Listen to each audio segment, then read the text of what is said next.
relação à criação do universo, aí realmente é impressionante. Existe um verbo em hebraico, que é o verbo bara. No capítulo 1 de Gênesis, só aparecem 3 situações. Gênesis 1:1, 1:21 e 1:27. 1:27 é a criação do homem, 1:21 é a criação dos animais almáticos e 1:1 é a criação do universo. O Gênesis 1:1 diz assim: no princípio Deus criou os céus e a terra. Você veja que essa tese com o uso do verbo bara é uma tese revolucionadora. Por quê? Porque o verbo bara é criar, mas não é criar de qualquer maneira. É criar a partir do nada. Muitas línguas antigas faziam uma distinção entre esses 2 tipos de criar. Em latim tem criar e crear. Em hebraico tem também, que é bara, que é criar a partir do nada, e assal, que é criar a partir de algo que já existe. Um pintor, por exemplo, exerce uma função de altíssima criatividade, mas não é bara. Por quê? Porque ele cria a partir do que já existe. A tinta, o pincel, o quadro, a tela.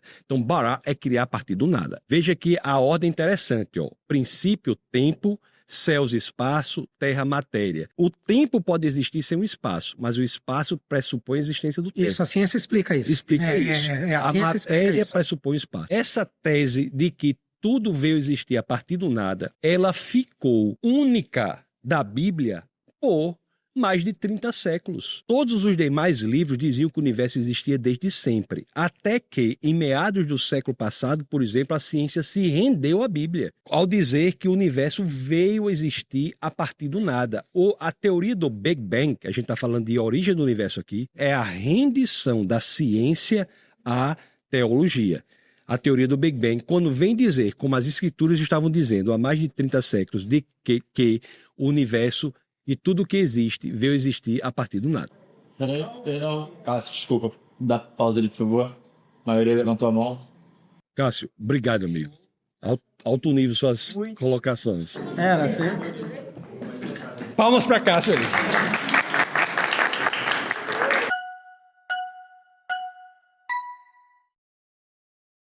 Seria bem prático e objetivo. Evidências. Me mostra, seu Deus. Tem foto, tem alguma coisa registrada em cartório? A criação do universo é uma evidência. De quê? Da ciência? Sim, da ciência. O ateísmo não gosta da ciência? Então é uma evidência da ciência. Eu vou dizer para você. Com a teoria do Big Bang, que inclusive foi criada por um padre, você sabia? O propositor do Big Bang foi um padre, Georges Lemaitre. Temos a ideia pela ciência de que a matéria, o espaço e o tempo vieram a existir a partir do nada. Se a matéria, o espaço e o tempo vieram a existir e não existiam, é porque a causa da matéria não pode ser material, porque matéria não existia, ela é imaterial. Mas foi Deus quem criou isso tudo? Deixa eu lhe dizer a evidência de que Deus, eu estou respondendo exatamente, objetivamente o que você pediu. Eu só quero saber se Deus criou isso. Eu posso dizer sim e tudo bem, mas se você quiser uma explicação, aí eu tenho que elaborar. A teoria do Big Bang não diz que a matéria veio a existir a partir do nada, então a causa é imaterial, portanto espiritual. O tempo não veio a existir a partir do nada, então a causa é não temporal, capaz de ver o futuro que livremente nós decidimos, porque a causa está fora do tempo. O espaço não veio a existir a partir do nada, então a causa é não espacial, portanto infinita. Então você veja que espiritual, atemporal, infinito são características de Deus. Outra coisa, viu? O universo não existe de qualquer forma. Você sabe que existem 122 características que são milimetricamente sintonizadas para que a vida na Terra seja possível? Sim, essas 122 características podem existir, mas nada me convence de que tem um Deus lá em cima, gente boa demais, que criou isso isso tudo. Pode tudo. existir por acaso. Por que não pode existir por acaso? Porque a chance de você alinhar 122 características por acaso é de uma chance em 10 elevado a 138. Evidências.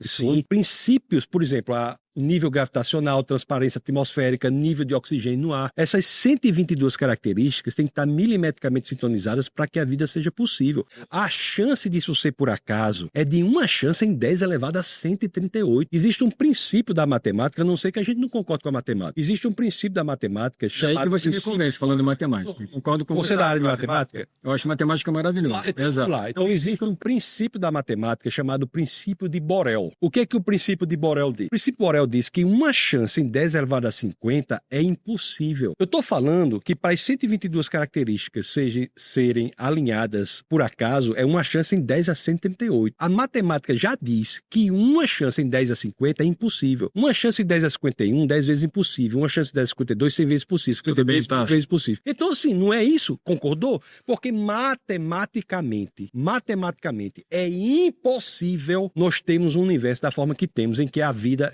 existe.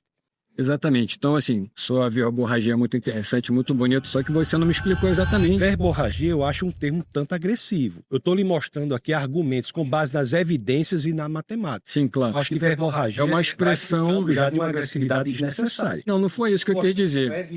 Foi uma expressão, assim, de uma forma, não é radical, mas uma forma expressiva que você quer me dizer isso. Onde Deus entra nisso tudo? Aí que eu quero chegar. Quando me apresentar essa figura, me apresentar o cristianismo, eu era criança, eu pensei, poxa, mas isso não tem muito fundamento, entende? É que eu quero chegar. Mas a sua experiência pessoal... Essa minha expressividade de dialogar com você é essa questão que a gente está aqui, né? Por que essa vertente de que tudo é voltado só para o cristianismo, esse comando, essa liderança no mundo? Por que não existem outras possibilidades de nós conversarmos e aquele estilo de vida, aquela outra religião também é legal, que a gente pode somar.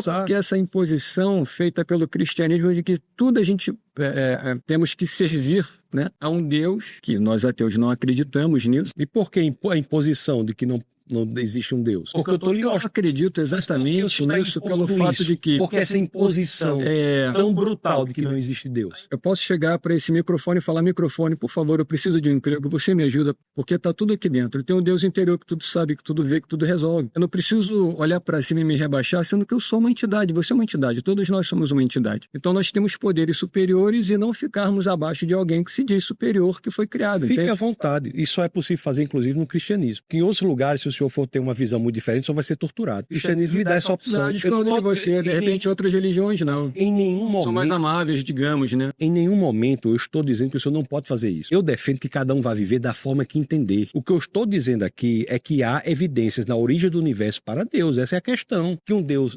imaterial, portanto espiritual, não espacial, portanto infinito, atemporal, portanto capaz de ver o futuro que livremente você decide, extremamente poderoso porque criou tudo a partir do nada e ainda digo mais, extremamente inteligente porque alinhou essas 122 características para que a vida fosse possível. Então essa é uma evidência de Deus. Daishonin, que foi quem criou o budismo, ele não é tão importante quanto Deus, por exemplo. Cadê as evidências? Cadê as evidências que Deus existe, por exemplo? Até agora você não me mostrou nada. Mas o que eu estou lhe dizendo, o que é que a cosmologia... O que é que a cosmologia contemporânea diz? Vou dizer novamente, portanto infinita, imaterial, portanto espiritual, atemporal, portanto capaz de ver o seu futuro. Sim, exato. Decide, extremamente poderosa, porque criou tudo a partir do nada, extremamente inteligente, porque alinhou as 122 características. Isso são evidências. Então, um lance interessante, assim, Gandhi fez tanto sobre a Terra, Madre Teresa de Calcutá, até os grandes esportistas, por exemplo, eu adoro o Michael Jordan, para mim ele é uma entidade. Isso tem a ver com a origem do universo. Por exemplo, você vê o Ayrton Senna, o Kelly Slater no surf, os caras que fizeram diferença na humanidade. Eu acredito nas pessoas que fazem diferença na humanidade, porque eu posso me espelhar neles. A Serena e a Venus Williams, que são as tenistas, as primeiras negras a ganhar o Wimbledon, o Grand Slam, etc., ganharam vários, elas são seres superiores, porque elas saíram absolutamente do nada e ficaram, assim, como celebridades. Nós tivemos um presidente então, acho que é legal. no Brasil, 100 anos antes de Obama, quase, né? 1910, Nilo Peçanha, presidente negro no Brasil. Os escritores brasileiros, por exemplo, sabe, fazem uma diferença. A gente pode falar sobre isso. Se quiser abandonar a questão do universo, não tem problema. A gente fala sobre outros temas, literatura. Não, é que eu estou querendo fazer uma comparação da criação do universo com Deus. Eu estou colocando pessoas aqui que se transformam como seres superiores que podem chegar até a existência de Deus, entende? Mas o Michael Jordan, eu acho que ele é uma entidade. Eu acredito no ser humano. Eu não acredito numa pessoa que fica lá em cima que falaram para mim que é onipresente, que é sensacional. Fica à vontade, né? A pessoa pode crer Essa é a nossa questão. Quiser. Eu sou a favor que a pessoa crê no que ela quiser. Mas o que eu estou falando aqui não é nada com base no que eu creio. Eu não usei nenhum momento aqui. É assim porque eu creio. Vocês viram falando isso? É assim porque eu acho. É assim porque eu tive essa experiência. Nenhum momento eu falei isso. Eu estou lhe dando evidências da cosmologia contemporânea. Agora, se eu tem uma experiência pessoal subjetiva de vida, de crer que Michael Jordan vai virar Deus, não sei o quê, fique à vontade. A Serena Williams, inclusive 2 atletas de quem eu gosto muito, embora eu prefira Larry Bird, que conseguia jogar sem pular.